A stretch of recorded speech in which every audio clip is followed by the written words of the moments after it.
woods were alive with sunlight, but the fight unfolding beneath the trees was anything but peaceful. Vince Cross gritted his teeth as a vampire lunged at him, its fist flying in a frenzy of wild, clawing punches.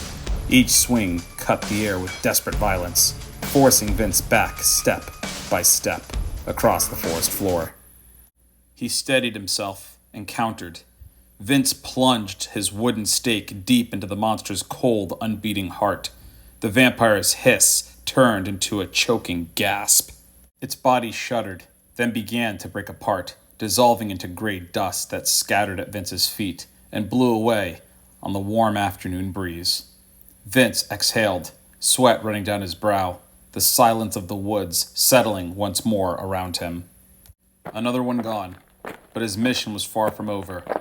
Vince walked away, ready to continue his crusade, as the dust continued to scatter in the wind. Vince sat on a bench with a bottle of alcohol beside him and an important picture. He carried it with him, a picture of his mother, one of the few things he kept to remind him of his parents. He thought back to one of the most important lessons his mentor Calvin had ever taught him. Calvin stood before Vince, ready to fight. This would be his final lesson before he would officially become a hunter. Today's lesson: fight with everything you have. Fight like your worst enemy stands before you at this very moment. Calvin readied his weapon as Vince thought about everything he was fighting for, getting revenge on the vampire who murdered his parents. Calvin tosses his weapon to the ground while allowing Vince to keep his, demonstrating the kind of combat skills he expects out of Vince one day. With every strike and every swing, Calvin blocked or evaded each one of Vince's attacks. On several occasions, time after time, Vince was sent crashing to the ground, again and again. After the last knockdown, Vince couldn't get up anymore, and just then, Calvin extended his hand.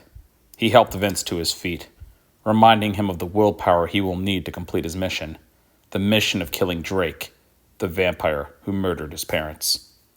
Vince dreamt about the moment the ritual took place, the moment that Vince drank vampire hunter blood and transformed into a hunter himself. He looks himself in the mirror, not recognizing who's looking back, but he knows something has changed. Vince was at work at the library, putting books away, when suddenly he was approached by a teenager. He introduced himself as Edgar and said he was looking for a book about vampires, a non-fiction book. Of course, this made Vince raise an eyebrow. Realizing the bizarre request he had made, Edgar left right away, and just then, Vince received a phone call. His call was brief.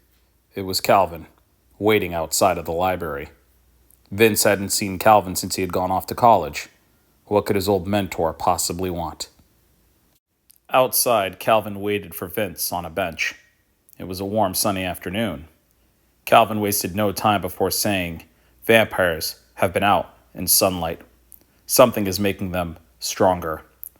Vince tells him that he had an encounter not long ago with a vampire in broad daylight, and they fought in the woods.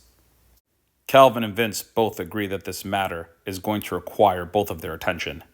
But first, Calvin had an anniversary date to keep.